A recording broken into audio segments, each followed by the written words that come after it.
Hello दोस्तों, हम लक्ष्य बुक फर्स्ट ग्रेड पढ़ रहे थे, जिसमें ये हमारी 22वीं क्लास है, ठीक है? और हमने 2 टॉपिक कर लिए थे, मुगल काल और गुप्त काल। आज हम बात करेंगे भारत में 1857 की क्रांति, जिसको हम लाइन टू लाइन याद करेंगे। ये भारत में 1857 की क्रांति 1757 के प्लासी के युद्ध से स्थापित अंग्रेजी शासन के भारत में विस्तृत और संगठित होने, उनकी प्रशासनिक और आर्थिक नीतियों से देश के अधिकांश वर्गों पर प्रतिकूल प्रभाव पड़ा। यानी हमें पता है कि 1757 से पहले जो अंग्रेज थे वो सिर्फ कंपनी के थ्रू काम करते थे। हमारे देश पे उनका कोई भी शासन नहीं था। यानी सिर्फ भारत में व्यापार करते थे जब तक प्लासी का युद्ध हुआ था। ठीक है ना? प्लासी का युद्ध ईस्ट इंडिया कंपनी के प्रमुख थे रॉबर्ट क्लाइव और बंगाल के नवाब थे सिराजुद्दौला। उनके बीच में हुआ था और उसमें सिराजुद्दौला की हार हो चुकी थी और अंग्रेजों ने यहाँ पे अपनी नींव डाल ली थी भारत में। तो यही बात इसमें दी हुई है कि 1757 के प्लासी के युद्ध से स्थापित अंग्रेजी शासन है, यानी यहाँ से स्थापित हुआ था और उसके बाद में इन्होंने प्रशासनिक और आर्थिक नीतियों से अपनी खुद की नीति बना के देश के अधिकांश वर्ग पर प्रतिकूल प्रभाव डाला था। अंग्रेजी नीतियों के कारण भारतीय हिंदुओं और मुसलमानों के 4 प्रमुख तत्वों यानी धर्म, मान, जीवन और संपत्ति, यानी इन्होंने भारतीयों का धर्म भी नष्ट किया, इन्होंने मान-सम्मान भी नष्ट किया, जीवन और संपत्ति को भी हानि संपत्ति को तो बहुत ज़्यादा, यानी अंग्रेज़ों ने सब तरह से भारतीयों को लूट लिया था। अंग्रेज़ों के प्रति भारतीयों का गुस्सा समय-समय पर भारत में हुए सैनिक विद्रोहों और जनजातीय विद्रोहों के रूप में प्रकट होता रहा। हम देखते हैं कि 1757 के बाद में जो प्रजामंडल आंदोलन हुए थे, ठीक है ना? और जो सैनिक विद्रोह हुए हैं, जनजातीय विद्रोह हुए हैं, उनके रूप में छोटे-छोटे आंदोलन भी होते रहे थे। उसमें गुस्सा उनका फूटता रहा। धीरे-धीरे सुलगती हुई असंतोष की यह चिंगारी सन 1857 की स्वतंत्रता के प्रथम महासंग्राम के रूप में प्रस्फुटित हुई, जिसमें अंग्रेजी राज्य की जड़ों तक को हिला कर रख दिया था। यानी बात जब 1757 में तो ये यहाँ पे, ठीक है ना, जीत गए थे। बात आती है 100 वर्ष बाद की, यानी 1857, 100 वर्ष के बाद में 1857 की क्रांति होती है। ज अंग्रेजों के भारत में शासन शुरू होने के 100 वर्ष बाद में, ठीक है ना? तो तब तक जो भारतीय जनता है वो एकदम थक चुकी थी इनसे। तो स्वतंत्रता का प्रथम महासंग्राम फैला था ये। आज हम 1857 की क्रांति पढ़ने जा रहे हैं। तो क्रांति के यानी जनता को क्यों करनी पड़ी इतनी बड़ी क्रांति? तो 1857 की क्रांति के प्रमुख कारणों की हम बात करें, तो साम्राज्यवादी इतिहासकारों ने सैनिक असंतोष, गाय व सूअर की चर्बी वाले कारतूसों को ही 1857 की इस महान क्रांति का सबसे मुख्य कारण व महत्वपूर्ण कारण बतलाया।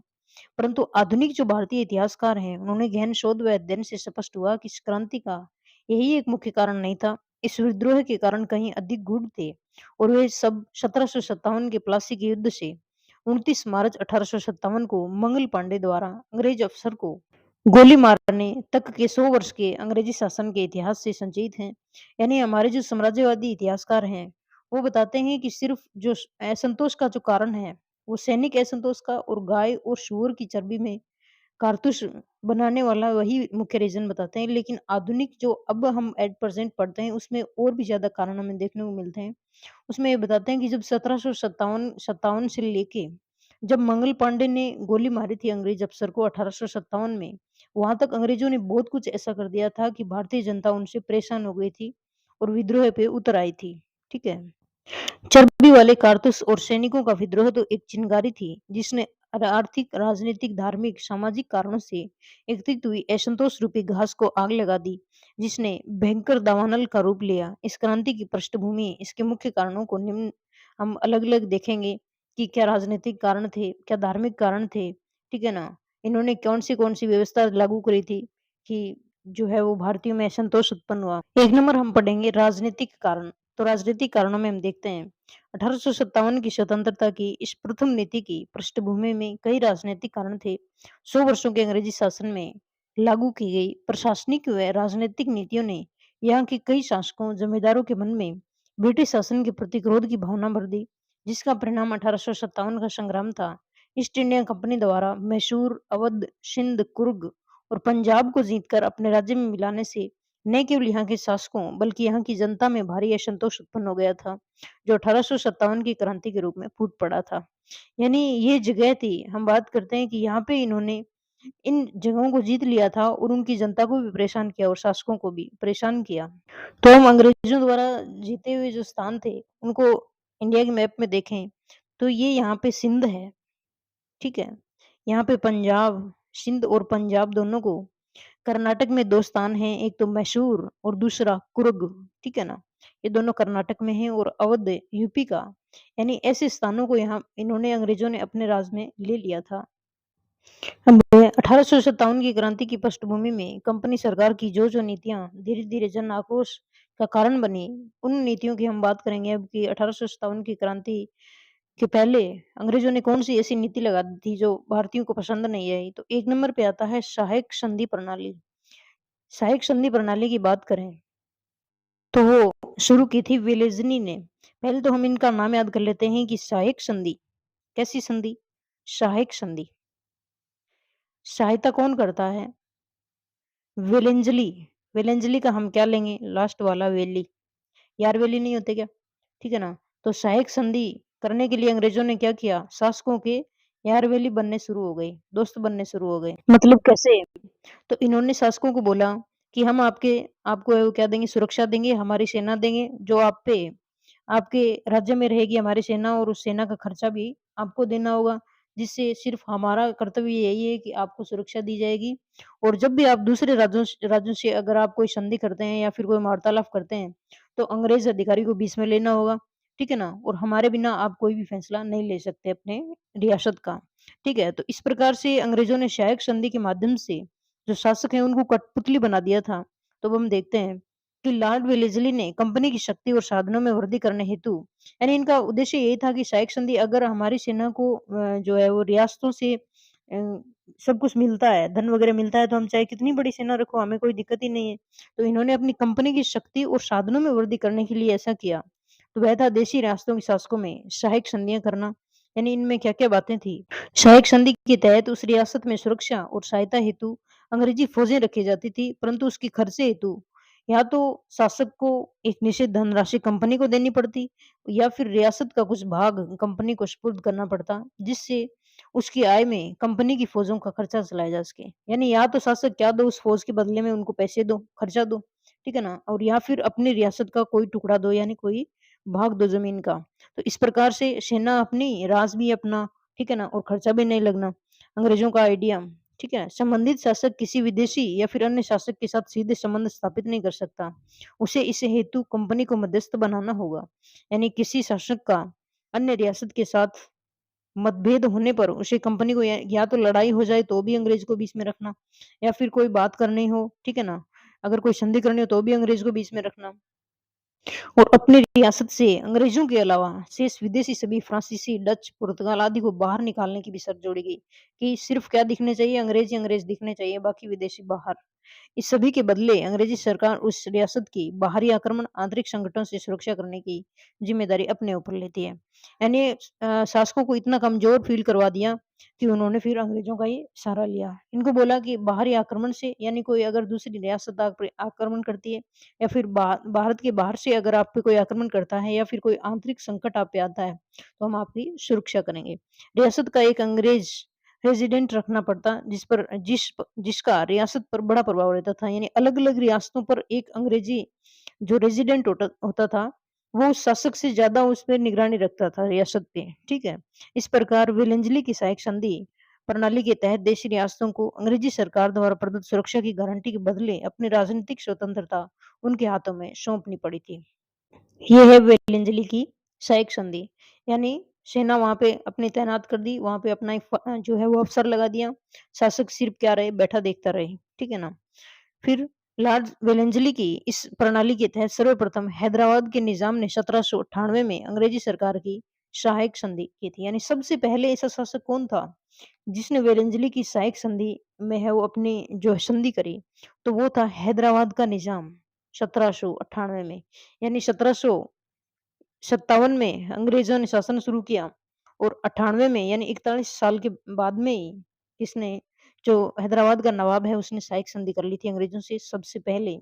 हैदराबाद जो रियासत है, उसी ने लास्ट में जब भारत आज़ाद हो गया था 1948 में तो भारत संघ में विलय करने से मना कर दिया था, ठीक है ना? फिर जो है वो हैदराबाद का विलय करवाया गया, वो जो पुलिस फ़ोर्स के द्वारा यानी जबरन करवाया गया था। हैदराबाद का विलय, क्योंकि ये पाकिस्तान में विलय करना चाहते थे। तो अब देखो अंग्रेजों के साथ में तो सबसे शुरुआत में ही विलय कर लिया और भारत में इनको शामिल होना ही था। तब तो वे लास्ट तक अटके रहे हैदराबाद वाले, ठीक है ना? तो लॉर्ड वेलेस्ली की इस प्रणाली के तहत सर्वप्रथम हैदराबाद के निजाम ने 1798 में अंग्रेजी सरकार के साथ शाही संधि कर ली थी। इस संधि के तहत धीरे-धीरे देश की अधिकांश देशी रियासतें अब और भी आ गई, ठीक है ना? ये शुरुआत हो गई तो। राजस्थान में भी लगभग सभी देशी रियासतों ने 1803 ईस्वी के आसपास कंपनी सरकार से शाही संधियां कर ली थी। 1803 तक कौन आ गए थे? राजस्थान वाले भी आ गए थे। इनको भी डर महसूस हो गया। इन्होंने ये नहीं सोचा कि हम जिसका सहयोग ले रहे हैं उन्हीं का तो डर है, बाकी तो हम निपट ही लेंगे, ठीक है ना? बाकी तो रियासतें आपस में वो करती रहती थी अपना सहयोग खुद। तो इस प्रकार सहायक संधि प्रणाली के तहत अंग्रेजी कंपनी का देशी रियासतों के खर्चों पर एक बड़ी फौज रखना संभव हो गया था। अंग्रेजी कंपनी क्या हो गई थी? उन पे तो कोई बोझ ही नहीं था, चाहे कितनी बड़ी सेना रखो, क्योंकि खर्चा तो रियासतों में दे रहे थे। अपने राजनीतिक उद्देश्यों को इस सैनिक शक्ति के माध्यम से पुष्ट करने का अवसर प्राप्त हो गया था। इन्होंने अपनी सेना है वो एकदम संगठित कर ली थी। इस प्रणाली का परिणाम यह हुआ कि सुरक्षित और स्वतंत्र देशी रियासतों की आंतरिक प्रशासन और आर्थिक व्यवस्था नष्ट होने लगी थी। अभी रियासतों में क्या हो गया था? आंतरिक प्रशासन और आर्थिक व्यवस्था, पैसे की कमी आने लग गई थी। विलंजली के समय मैसूर का चौथा और अंतिम युद्ध हुआ, जिसमें अंग्रेजी सेना ने टीपू सुल्तान को हरा दिया था। यानी मैसूर को इन्होंने कैसे जीता था? तो मैसूर में टीपू सुल्तान का राज था। इन्होंने टीपू सुल्तान को हरा दिया था। मई 1799 में युद्ध में टीपू सुल्तान मारा गया। 1799 में मारे गए थे। इनका आधा राज्य अंग्रेजी राज्य में मिला दिया गया और आधा राज्य मैसूर राज परिवार के एक बालक को देकर गद्दी पे बिठा दिया गया था। ठीक है। दो रियासतों का निपटारा तो ऐसे हो गया कि हैदराबाद ने तो 1798 में क्या कर लिया था? विलय कर लिया था खुद अपनी सहमति से, और 1 साल बाद में 1799 में इन्होंने टीपू सुल्तान को हरा दिया, तो मैसूर इनके अंडर में आ गया। फिर अक्टूबर 1799 में लॉर्ड वेलेस्ली ने तंजौर के राजा, तंजौर तमिलनाडु में, की संधि की, जिसमें राजा की व्यवहारिक रूप में से शासन व्यवस्था कंपनी को सौंप दी। इसी प्रकार सूरत के शासक को पेंशन स्वीकृत कर हटा दिया गया और वहां का नियंत्रण कंपनी सरकार ने अपने हाथों में ले लिया। कर्नाटक के नवाब के साथ संधि की गई, ठीक है ना? यानी हम रियासत देखते हैं तो हैदराबाद आ गई, ठीक है ना? फिर इन्होंने क्या किया? मैसूर को जीता, फिर तंजौर को, फिर सूरत को, और कर्नाटक के नवाब के साथ में संधि हो गई। ठीक है। 1801 में नवाब की मृत्यु पर वहां की सैनिक और नागरिक प्रशासन की व्यवस्था वेलेंजली ने अंग्रेजी सरकार के हाथों में ले ली थी। नए नवाब को रियासतों की आय का 20% भाग देने का निश्चय किया गया। अवध के नवाब के साथ भी लॉर्ड वेलेंजली ने संधि की। कुछ समय बाद उसके कुछ प्रदेशों को भी ले लिया गया था, यानी संपूर्ण रूप से अवध को हड़पा था वेलेंजली ने। नहीं, डलहौजी ने कुप्रबंध का बहाना लगा के कि यहाँ का शासक है वो क्या कर रहा है? शासन अच्छे से नहीं कर रहा है। तो अवध को तो इस प्रकार से हड़पा गया था। तो अब हम इस मैप में देखें कि कहाँ-कहाँ पे वेलंजली की सहायक संधि चली थी। तो 1 नंबर अवध, यानी कुछ भाग को यहाँ पे, ठीक है। फिर हैदराबाद, हैदराबाद तो सबसे पहले ही आ गया था सहायक संधि में 1798 में। फिर 1799 में मैसूर टीपू सुल्तान को हराया था, यानी दोनों कोणों पे, ठीक है। हैदराबाद भी मैसूर भी गया। फिर तंजौर तमिलनाडु, यहाँ पे भी। फिर सूरत गुजरात और अवध, यानी 5 क्षेत्र थे जो वेलंजली की सहायक संधि के अंदर आए थे। इस प्रकार इस कालावधि में लॉर्ड वेलेंजली ने कंपनी सरकार की हस्तक्षेप की नीति को आंशिक रूप से त्याग कर कंपनी की राजनीतिक और आर्थिक स्थिति सुदृढ़ कर दी। यानी इससे पहले कौन सी नीति चलती थी? हस्तक्षेप की, कि हम जो रियासतों में शासन चल रहा है उसमें हस्तक्षेप नहीं करेंगे, लेकिन लॉर्ड वेलेंजली ने आंशिक रूप से इनको त्याग दिया था। आंशिक रूप से क्या? अगर किसी राजा के पास सैनिक ही नहीं रही अपनी खुद की, ठीक है ना, सैनिक ही नहीं रहे, अगर उसके पास में कोई संगठन ही नहीं है, तो फिर वो राजा के पास में थोड़ी कोई शक्ति होती है। तो सहायक संधि के कारण अपनी सैनिक ताकत से वंचित हो जाने के बाद नवाब और नरेशगण अपनी रियासत में कानून व्यवस्था बनाए रखने के लिए दिनों दिन अंग्रेजों पर निर्भर होते गए। विद्रोही मुखियाओं और तालुकदारों पर उनका कोई नियंत्रण नहीं रहा। अतः ये सभी शासक अंग्रेजों से अप्रसन्न होने लगे थे। अप्रसन्न होने से क्या फायदा, अगर पहले इन्होंने इनको वो दे दिया फायदा। आगे 2 नंबर नीति है अधीनस्थ पार्थक्य की नीति। अधीनस्थ का पता है हमें, अधीन अधीन, ठीक है ना, और पार्थक्य का मतलब अलग भी कर दो और इनको क्या कर लो, अपने अंदर में कर लो, ठीक है ना। यहाँ पे एक आता है लॉर्ड हेस्टिंग्स। तो लॉर्ड हेस्टिंग्स की ये सोच थी कि पूर्णतः इनको अपने अंडर में ले लो, ठीक है ना। तो इसके लिए इन्होंने अधीनस्थ पार्थक्य की नीति लागू करी। तो हम बात करें कि राजपूत राज्यों के संबंध में कार्नवालिस व्यवहारों की हस्तक्षेप की नीति, यानी कार्नवालिस ने, और बार्लो की नीति थी हस्तक्षेप की। लॉर्ड मिंटो द्वारा जारी रखी गई। यानी 3 लोग तो ऐसे थे, कॉर्नवालिस, बार्लो और लॉर्ड मिंटो। इन्होंने ऐसे सेब की नीति ज़रूर अपनाई थी, लेकिन बाद में कौन आता है 1813 में लॉर्ड हेस्टिंग्स भारत के गवर्नर जनरल बने। लॉर्ड हेस्टिंग का यह विचार था कि यदि ब्रिटिश सत्ता को यहाँ प्रभावी होना है, तो यहाँ के राजाओं को पूर्णतः अंग्रेजी संरक्षण में लिया जाना चाहिए। ठीक है ना? इसको क्या चाहिए था? सब कुछ चाहिए था, ताकि मराठों और पिंडारियों के अतिक्रमण को रोककर राज्यों के साधनों का उपयोग कंपनी के हित में किया जा सके। यानी जो राज्यों में जो सामान था ना, वो भी इसको चाहिए कि सेना तो इनकी नष्ट कर ही दी, अभी इनके पास जो भी साधन है, उनका उपयोग भी क्या करे? कंपनी करे। इससे कंपनी को आर्थिक लाभ भी होगा और सुरक्षा व्यवस्था भी सुदृढ़ होगी। लॉर्ड हेस्टिंग्स 13 से 23 यानी 10 वर्ष तक कि ब्रिटिश आधिपत्य और प्रसार की नीति का स्वरूप पूर्व वृत्ति परिवेश से भिन्न था। यानी पहले जो भी चल रहा था उससे बहुत ज्यादा डिफरेंट था हेस्टिंग्स की नीति। ठीक है ना? उसने अपने शासन के प्रारंभ में ही कंपनी की देशी रियासतों की प्रतिनीति में आमूल-चूल परिवर्तन किया। उसने घेरे की नीति के स्थान पे ये जो घेरे की नीति है, इसमें ये था कि भारतीय रियासतों को अपनी रक्षा के लिए कंपनी पर निर्भर होना है और किसी से भी बात करनी हो जैसे दूसरे राज्य से या फिर कोई नीति बनानी हो तो अंग्रेजों को, यानी एक मुख्य रूप से ये बात आती है कि जो हमारी रियासतें थी, उनकी चारों तरफ एक घेरा बना दिया था सीमित, कि ना तो आप उसके बाहर निकल सकते, अगर निकलोगे तो हमें पूछ के निकलोगे। बस ऐसे याद करो कि घेरे की नीति के स्थान पे अधीनस्थ पार्थक्य की नीति का क्रियान्वयन किया था। हेस्टिंग्स ने शीघ्र ही अपनी समस्त विरोधी नीतियों जैसे मराठा और पिंडारी, तब विरोध में कौन थे? सिर उठाने वाले सिर्फ मराठा और पिंडारी थे। पिंडारी आक्रमण करते थे और मराठा भी अपना स्वामित्व रखते थे, को परास्त कर उनका दमन कर दिया था। उसने देशी रियासतों पर यथार्थ रूप में ब्रिटिश सर्वोच्चता और संप्रभुता स्थापित करने के उद्देश्य से उन्हें संधि करने के लिए बाध्य किया। संधियां करने का कार्य दिल्ली के रेजिडेंट चार्ल्स मेटकॉफ को सौंपा गया, जिसने इन राज्यों के प्रतिनिधियों से बातचीत कर संधि पत्र तैयार किए गए। यानी हेस्टिंग्स ने सीधा ही क्या किया? अधीनस्थ लेने के लिए इनके पास में संधि पत्र भेजने शुरू कर दिए।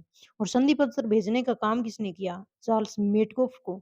ये मेटको को काम सौंपा कि आप कहाँ पे जाओ, इनको सबको अंडर में लो संधि के तहत।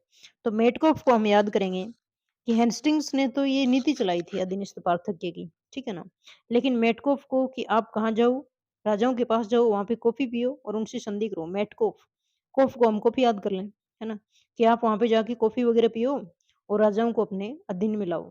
फिर गवर्नर जनरल हेस्टिंग्स संधियों द्वारा भारत में ब्रिटिश साम्राज्य की सीमाओं का विस्तार करना चाहता था। संधियों के अन्य उद्देश्य वित्तीय लाभ, व्यापार, वाणिज्य के विकास हेतु भारत के सभी राज्यों को ब्रिटिश हुकूमत के अधीन लाना था। इसका सिर्फ एक ही एम था कि ब्रिटिश हुकूमत फैल जाए पूरे भारत में, हमारे राज्य का विस्तार हो, ठीक है ना? चार्ल्स मेटकूफ का निमंत्रण पाते ही 1818 ईस्वी के अंत तक सिरोही राज्य को छोड़कर सभी राज्यों ने अंग्रेजों के साथ संधि कर ली थी। ये बताओ, मतलब एकदम ही हो रहा, ठीक है? चार्ल्स मेटकूफ का निमंत्रण पाते ही, यानी इसने बुलाया कि आ जाओ संधि कर लो, और 1818 तक सिर्फ सिरोही को छोड़ के सभी अंग्रेजों के साथ संधि कर ली थी सभी राज्यों ने, ठीक है ना? सिरोही, सिरोही को हम कैसे याद करेंगे? 1818 तक ऐसा कौन सा था जिसने संधि नहीं करी? तो सिरोही के लास्ट में क्या है? हीरो। सिरोही का उल्टा करके देखें तो लास्ट में क्या आता है? हीरो आता है। तो ये कोई हीरो था जो बच गया था। फिर इसने भी 1823 ईस्वी में जोधपुर की प्रभुता के दावे को अस्वीकार कर अंग्रेजों ने सिरोही राज्य में संधि कर ली थी। ठीक है ना? अब 1823 में बेचारा ये भी आ जाता है सिरोही भी। फिर राजपूताने के हेस्टिंग्स के अधीनस्थ पार्थक्य की नीति का पहला शिकार नवंबर 1817 में ईस्वी में करौली का शासक हुआ था। यानी राजपूताने की हम बात करें तो सबसे पहले अधीन हुआ था, वो हुआ था करौली का शासक। 1817 में ही तैयारी बैठा था। राजपूताने में अधीनस्थ पार्थक्य की यह प्रथम संधि थी। इससे करौली राज्य अंग्रेजों के संरक्षण में आ गया था। विस्तृत व व्यापक प्रभावशाली संधि 26 सितंबर दिसंबर 1817 ईस्वी को प्रशासन झाला जालिम सिंह ने कोटा राज्य की ओर से की थी। ठीक है ना? यानी कोटा वाले ने भी कर ली पहले, फिर सिरोही, पहले सिरोही वाले ने, फिर कोटा वाले ने, करौली वाले ने, इस प्रकार से सभी लोगों ने संधि कर ली थी। ठीक है ना? अधीनस्थ पार्थक्य की नीति के तहत। अब आता है डलहौजी का व्यक्तिगत सिद्धांत, यानी डॉक्ट्रिन्स ऑफ लैप्स। अब इतने में ही अंग्रेजों का मन नहीं भरा, इनको अधीन लेके भी मन नहीं भरा, तो इन्होंने, मतलब कुछ शासक ऐसे भी थे जिनकी संतान नहीं थी, यानी उनके पास वारिस नहीं था जिसको वो उत्तराधिकारी घोषित कर सकें, तो उनके लिए, और जो मतलब इनको बहाने लगा के क्या किया कि जिस भी शासन के पास उत्तराधिकारी नहीं है उसका तो बात ही खत्म है, उसकी तो सीधा ब्रिटिश साम्राज्य में मिला दिया जाए। और ना उसको बच्चा गोद लेने की अनुमति है। या फिर अगर कोई राजा ऐसे लगे कि वो शासन अच्छे से नहीं कर रहा है, अच्छे से तो कर रहे थे लेकिन इनको अगर लगा बहाने से लेना हो, तो भी ब्रिटिश साम्राज्य में सीधा मिला लिया जाए। तो जो भी बच्चे थे, इनको डायरेक्ट अपने अंडर में लेने के लिए इन्होंने डलहौजी ने व्यक्तिगत सिद्धांत अपनाया था। फिर हम बात करते हैं, तो लाल डलहौजी द्वारा गवर्नर जनरल बनने के बाद में 1848 ईस्वी में प्रारंभ की गई व्यक्तिगत नीति ने भारतीय नरेशों में विद्रोह की भावना उत्पन्न कर दी थी।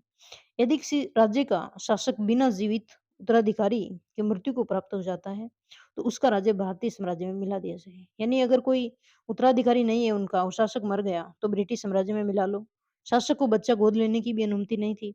इसके तहत कुप्रबंध के आधार पर भी देशी राज्य को ब्रिटिश साम्राज्य में मिला लिया जाता था। यानी यही व्यक्तिगत सिद्धांत के अंतर्गत कुप्रबंध की नीति भी आती थी कि अगर कुप्रबंध लगा शासन में, तो ब्रिटिश साम्राज्य में मिला लिया जाएगा। तो अब हम देखते हैं कि इम्पोर्टेंट जो रियासतें हैं, वो व्यक्तिगत सिद्धांत के अंतर्गत हड़प ली गई, तो उनको हम याद करें। तो इनके लिए एक ट्रिक है, क्योंकि व्यक्तिगत सिद्धांत में डलहौजी ने जो भी रियासतें हड़पी थी, उनके क्वेश्चन पूछे जाते हैं कि कौन-कौन सी रियासतें थी। तो हम ट्रिक याद करें। पहले तो हम देख लेते हैं, नाम देख लेते हैं। एक तो सतारा, जैतपुर, संबलपुर, उदयपुर, झांसी, नागपुर और तंजौर। ठीक है ना?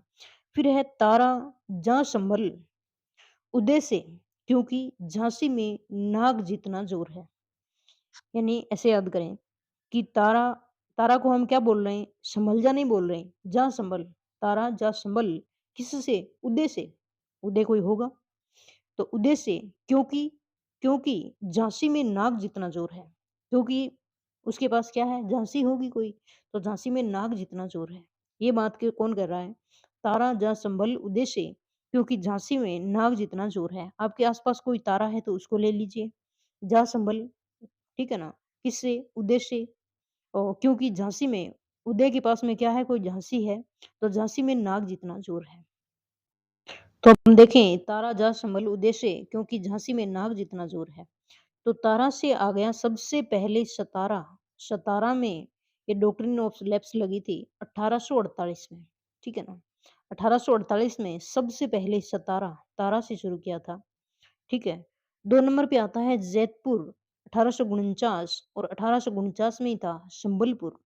जा संभल, ठीक है ना? संभल जा भी कर सकते हैं, क्योंकि इनकी डेट तो एक ही है, 1849 है। तो तारा संभल जा उदय से, क्योंकि झांसी में नाग जितना जोर है। ऐसे भी हो सकता है क्योंकि इनकी डेट एक ही है, 1849। तो जैतपुर और संबलपुर साथ-साथ में आएँगे दोनों, ठीक है ना? उदय से उदयपुर, उदयपुर हमारे राजस्थान वाला नहीं है। उदयपुर तब था छत्तीसगढ़। उदयपुर को हड़पा था 1852 में, ठीक है ना? उदयपुर को कब हड़पा था? 1852 में। फिर आता है झांसी। झांसी में हम देखते हैं, हम जो झांसी की रानी जो सीरियल देखते हैं, उसमें भी हमें पता है कि अंग्रेज कैसे पीछे पड़े रहते थे उत्तराधिकारी के मामले में, ठीक है ना? तो 1853 और 1854, यानी कौन 2 डेट दिखाई देते हैं इनमें अलग-अलग। तो 1853-54 में झांसी को, ठीक है? और फिर नाग यानी नागपुर, नागपुर को 1854 को, और जोर का हम याद करेंगे, तंजौर, तंजौर को हमने पहले भी याद किया था, तो तमिलनाडु में। तो सतारा 1848, जैतपुर 1849, संबलपुर 1849, उदयपुर 1852, झांसी 1853-54, और नागपुर 1854, और तंजौर का हम याद करेंगे जोर, ठीक है ना? तो तारा जा संभल या फिर तारा संभल जा अच्छा है। तारा संभल जा उदय से, क्योंकि झांसी में नाग जितना जोर है। तो ये व्यक्तिगत सिद्धांत की जो रियासतें थी। अब हम इसमें पढ़े हैं कि इस नीति के तहत भारतीय राजाओं को बच्चा गोद लेने के अधिकार से वंचित कर दिया गया। बिना जैविक उत्तराधिकारी के राजा की मृत्यु होने पर उस रियासत को ब्रिटिश साम्राज्य में मिला लिया जाता। ब्रिटिश रियासत का ब्रिटिश साम्राज्य में मिला लिए जाने का व्यापक दुष्प्रभाव हुआ। इस सिद्धांत के तहत सर्वप्रथम 1848 में लाल डलहौजी द्वारा सतारा को, उसके बाद जैतपुर को 1849, संबलपुर 1849, उदयपुर छत्तीसगढ़ 1852, झांसी 1854, लक्ष्य में 1854 दिया हुआ है। बाकी अन्य बहुत सारी जगहों पे 1853 भी दिया होता है झांसी को। फिर नागपुर 1854, तंजौर और अर्कोट होता है 1855।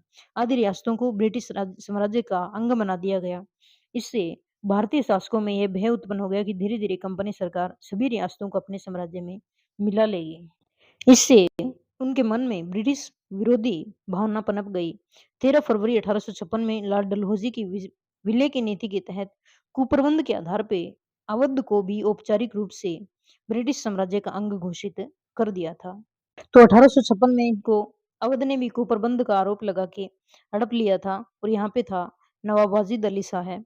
इनसे इन्होंने शासन है वो छीन लिया था। लाल डलहौजी द्वारा किए गए इस अधिग्रहण में तमाम इलाकों और रियासतों में गहरा असंतोष व्यक्त हुआ। अवध के नवाब वाजिद अली शाह को यह कहते हुए गद्दी से हटा लिया गया कि वे अच्छी तरह से शासन नहीं चला रहे हैं। ठीक है, नवाब को हटाए जाने से दरबार में उसकी संस्कृति भी खत्म हो गई। संगीतकारों, नर्तकों, कवियों, कारीगरों, नौकरियों नौकरों और सरकारी कर्मचारियों और बहुत सारे लोगों की रोजी-रोटी जाती रही। अतः अवध में यह विद्रोह एक विदेशी शासन के खिलाफ लोक प्रतिरोध की अभिव्यक्ति बन गया था। अब ये तो थी राजनीतिक नीतियाँ। अब हम बात करते हैं, आगे आता है आर्थिक कारण, ठीक है ना? कि 1857 की क्रांति की पृष्ठभूमि में आर्थिक कारण भी कम महत्वपूर्ण नहीं थे। तो ईस्ट इंडिया कंपनी के 100 वर्षों के शासनकाल में भारतीय अर्थव्यवस्था का ढांचा पूर्ण रूप से छिन्न-भिन्न हो गया। अत्यधिक भूमि कर लगाने और तालुकदारों की जागीर जब्त होने जाने से ग्रामीण क्षेत्रों में असंतोष बढ़ गया। वंचित किए गए तालुकदारों ने ग्रामीण असंतोष को साम्राज्य विरोधी लोकप्रिय आंदोलन में परिवर्तित कर दिया। साथ ही क्रांतिकारियों को नेतृत्व प्रदान किया। कंपनी की आर्थिक नीतियों ने भारत के उद्योग धंधों हस्तशिल्प को नष्टप्राय कर दिया था। यहाँ के कुटीर उद्योगों में उत्पादित वस्तुओं का स्थान इंग्लैंड से आयातित कारखानों से उत्पादित वस्तुओं ने ले लिया था, क्योंकि यहाँ पे ये कोई कारीगर हाथ से बनी हुई चीजें बनाने नहीं देते थे। ये कच्चा माल कहाँ पे बेच देते थे? इंग्लैंड में, और वहां से जो भी सामान जो बन के आता था उनके दुगने पैसे यहाँ से लिए जाते थे। तो भारत का मार्केट एकदम खत्म कर दिया था इन्होंने। इससे यहाँ के ग्रामीण हस्तशिल्पी, कुटीर उद्यमी आदि बेरोजगार हो गए, जिनकी संख्या लाखों में थी। इससे उनके अंग्रेजी शासन के प्रति क्रोध की भावना बढ़ गई थी। अब आती है कंपनी की राजस्व व्यवस्था, कि इन्होंने किसानों को कैसे-कैसे हड़पा, ठीक है ना? तो हम बात करते हैं कंपनी की राजस्व व्यवस्था में एक नीति लगाई इन्होंने, स्थायी बंदोबस्त, ठीक है ना? इजारेदारी प्रथा में आय की अनिश्चितता को दूर करने हेतु लॉर्ड कॉर्नवालिस ने मार्च 1793 में बंगाल में यह व्यवस्था लागू की थी। अब हम इसको याद करें तो इजारेदारी प्रथा क्या है? सबसे पहले तो बात करें, पहले क्या थी? इजारेदारी प्रथा लागू थी। इजारेदारी प्रथा में 5 साल के लिए ठेके की व्यवस्था थी, कि किसी ज़मींदार को 5 साल के लिए भूमि बता दी कि आप इतनी भूमि आप ठेके पे रखिए और हमें 5 साल के बाद में क्या दीजिए? कर दीजिए, यानी राजस्व दीजिए, ठीक है ना? और जो जो ज इजारेदारी की हम बात करें तो इजारेदार इसमें नाम दिया हुआ है, इजारेदार। इजारेदार का नाम का मतलब है किसी ज़मीन को ठेके पे लेने वाला व्यक्ति, ठीक है ना? यानी ज़मींदार, सीधे तौर पे हम देखें कि ज़मींदार। ज़मींदारों को बता दिया जाता था कि आप इन किसानों से क्या हो, राजस्व लो और हमें 5 साल के बाद में दे दो, ठीक है ना? तो अंग्रेज़ों को ये बात पसंद नहीं आई, कि इसमें तो 5 साल में तो जो राजस्व ला रहा है उसमें अनियमितता भी है और इसमें कोई निश्चित भी नहीं है कि किसानों के पास कितना अनाज हो, मतलब हमें तो चाहिए उतना दें या फिर ना दें, ठीक है ना? तो इन्होंने क्या लगाया, स्थायी बंदोबस्त, कि इसको राजस्व को क्या कर दो, स्थायी कर दो, ठीक है ना? स्थायी बंदोबस्त को हम कैसे याद करेंगे कि हम क्या करते हैं, किसी का बंदोबस्त करना हो तो क्या करते हैं, या तो कान पे या फिर गाल पे लगाते हैं ना, ठीक है ना? तो कैसे याद करेंगे कि स्थायी बंदोबस्त कहाँ पे, किसने लगाया? लॉर्ड कॉर्नवालिस ने, कॉर्नवालिस ने। कॉर्नवालिस को हम कैसे याद करेंगे? कान पे, ठीक है ना? कॉर्नवालिस, यानी स्थायी बंदोबस्त कैसे होता है? कान पे लगाने से होता है। तो कॉर्नवालिस ने स्थायी बंदोबस्त लगाया। कहाँ पे लगाया? तो बंगाल में लगाया। बंगाल का हम क्या लेंगे? गाल ले लेंगे, कि कान पे तो फिर गाल पे भी तो होता है स्थायी बंदोबस्त, है ना? कभी-कभी गाल पे तो करना पड़ जाता है स्थायी बंदोबस्त, चटाक, ठीक है ना? तो कॉर्नवालिस ने स्थायी बंदोबस्त किया, कहाँ पे? जो है वो बंगाल में। अब 27 बंदोबस्त में ये क्या हुआ कि इन्होंने जागीरदारों को एक निश्चित जो है वो राजस्व का भाग बता दिया, कि 10/11 हमें तो चाहिए, ठीक है, वो राजस्व, आप चाहे कहीं से भी लाओ। तो इजारादारी प्रथा में आय की अनिश्चितता को दूर करने हेतु लॉर्ड कॉर्नवालिस ने मार्च 1793 से बंगाल में 1793 में लागू हुआ था। बंगाल में, ठीक है, लागू की, जिसके तहत जमींदारों को द्वारा कंपनी को दिया जाने वाला भू राजस्व का भाग 10/11 निश्चित किया गया और जमींदारों की भूमि के स्वामित्व की पैतृक और हस्तांतरीय बना दिया गया था। ठीक है ना? इस व्यवस्था ने भारत में औपनिवेशिक शोषण का एक नया मार्ग खोल दिया था, क्योंकि शोषण करने का जमींदार भी तो अपने पास कुछ रखना चाहते हैं, तो वो भी अपने पास रखने के लिए भी उनको शोषण करेंगे किसानों का, और अंग्रेजों को देना है उतना देना ही है, तो बेचारे किसानों के पास वो कुछ बचता ही नहीं था। फिर आता है रैयतवाड़ी। रैयतवाड़ी में रैयत का मतलब होता है किसान। रैयत का मतलब क्या है यहाँ पे? किसान है, तो रैयतवाड़ी की हम बात करें, तो इस व्यवस्था में किसान को भूमि के स्वामित्व की सभी अधिकार प्रदान कर भूमि की वास्तविक स्वामी मानते हुए उपज का तीसरा भू-राजस्व निर्धारित किया गया था। अब यहाँ से जागीरदार को हटा दिया बीच में से, फेंक दिया, क्योंकि अंग्रेज इतने तो बोले थोड़ी थे। जागीरदार खा रहे हैं, वो भी इनको अच्छे नहीं लगे, तो इन्होंने कहा कि डायरेक्ट किसानों को दे दो, ठीक है ना? और किसान हमें क्या देंगे? 1/3 अपनी खेती में से देंगे। भू-राजस्व क्या देंगे? 1/3 देंगे, चाहे कहीं से भी ला के दो, ठीक है ना? स्वामी मानते हुए उपज का तीसरा भू-राजस्व है निर्धारित किया गया। सर्वप्रथम ये व्यवस्था कर्नल रीड द्वारा 1792 ईस्वी में दक्षिण में बारामहल जिले में स्टार्ट की गई थी। यानी रैयतवाड़ी की हम बात करें तो कैसे याद करें रैयतवाड़ी को? तो रैयतवाड़ी से रै से हम क्या याद करें? रीड याद करें। रैयत और रीड, रै से हम क्या याद करें? रीड याद करें। और रैयत जो किसान थे, उन पे ये लागू कहाँ की गई थी? बारामहल में की गई थी, बारामहल में की गई थी, ठीक है ना? बेचारे किसान जो पहले तो क्या रहते थे, महलों में रहते थे अच्छे से, ठीक है ना? रहते नहीं थे लेकिन मान लेते हैं चलो। पहले किसान महलों में रहते थे, बाद में इनको क्या कर दिया गया, रैयतवाड़ी प्रथा इनकी लागू कर दी। किसने? रीड ने करी थी। कहाँ कब की थी? 1792 में। 1792 में रैयतवाड़ी शुरू हुई, 1793 में स्थायी बंदोबस्त शुरू हुआ। फिर है महलवाड़ी। महल का मतलब होता है ग्राम, यानी पूरे गांव से, ठीक है ना? अब किसान को भी छोड़ दिया, किसान भी रास नहीं आए इनको। इन्होंने बोला कि पूरे गांव से हम सम्मिलित रूप से किसान हैं वो क्या करेंगे, एक जगह इकट्ठा करेंगे, ठीक है ना? और वहाँ पे जो गाँव का मुखिया है, जो लंबरदार है, वो हमें क्या देगा, पूरे गाँव का एक साथ में दे देगा इकट्ठा करके। तो इस व्यवस्था में भूमि कर की इकाई महल या फिर ग्राम को मानते हुए संपूर्ण ग्रामीण समुदाय को सम्मिलित रूप से भूमि कर देने के लिए उत्तरदायी बनाया गया। भूमि कर का भुगतान गाँव के मुखिया लंबरदार द्वारा निश्चित करना। इस व्यवस्था के प्रतिपादक कौन थे? होल्ड मैकेन्जी थे। अब इसको हम कैसे याद करें? तो इसको हम याद करेंगे, महलबाड़ी में से हम क्या निकाल लेते हैं? हाल निकाल लेते हैं। हाल यानी किसानों की क्या दुर्दशा। हाल हाल किसने शुरू करी? होल्ड मैकेन्जी ने। हाल और होल्ड मैकेन्जी, ठीक है ना? मैकेन्जी को हम चिंपैंजी भी याद कर सकते हैं कि ऐसा चिंपैंजी था, बेचारे किसानों को क्या कर दिया? दुर्दशा कर दी यहाँ पे गाँव की, ठीक है ना? तो हाल यानी महल किसने शुरू की थी? होल्ड ने शुरू की थी, रैयतवाड़ी रीड ने शुरू की थी और स्थायी बंदोबस्त कानवाला हमें याद है, ये कॉर्नवालिस। इस प्रकार भारत के अभूतपूर्व आर्थिक ढांचे के बिगड़ने से भारत के प्रत्येक वर्ग पर बुरा प्रभाव पड़ा, जिसका परिणाम है वो 1857 का संग्राम है, जहाँ पे स्थायी बंदोबस्त लागू हुआ था। तो उनकी हम बात करें तो यहाँ पे क्या था? महलवाड़ी। महलवाड़ी किसने शुरू की थी? महलवाड़ी मध्य भारत में शुरू की गई थी, ठीक है ना? तो मैकेंजी ने महलवाड़ी शुरू की थी। फिर इन्होंने इधर स्थायी बंदोबस्त बंगाल में स्थायी बंदोबस्त 1793 10/11 भाग, ठीक है ना? और शुरू किसने की? कॉर्नवालिस ने। फिर इधर दक्षिण में रैयतवाड़ी, बारामहल, ठीक है ना? बारामहल जो था वो मसूर साम्राज्य का हिस्सा था। 1792 में कर्नल रीड ने यहाँ पे शुरू की। इस प्रकार से उत्तर में क्या हो गई? महलवाड़ी, बीच में मध्य प्रांत में स्थायी बंदोबस्त और दक्षिण में क्या थी? रैयतवाड़ी थी। तो आज तो हम इतना ही पढ़ते हैं। कल हम आर्थिक कारण, सामाजिक धार्मिक कारण, सैनिक कारण और तत्कालीन कारण के बारे में बात करेंगे। फिर हम आगे है 1857 की क्रांति को पढ़ेंगे। तो जय हिंद।